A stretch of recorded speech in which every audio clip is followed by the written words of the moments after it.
अस्पताल चलाने की क्या ज़रूरत है, ये इमरान खान ने मर्ज लगा दी है।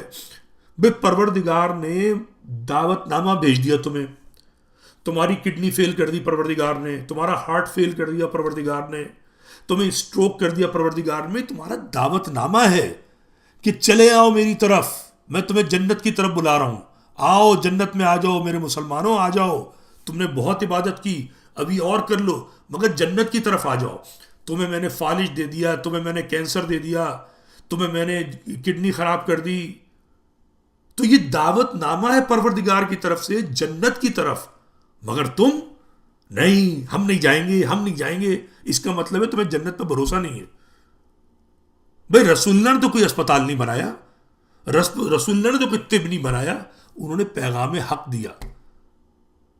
तो तुम पैगाम हक तो देना नहीं चाहते हो, तुम्हारी हवा निकलती है महाजिर पर बात करने से अमेरिका में बैठ के।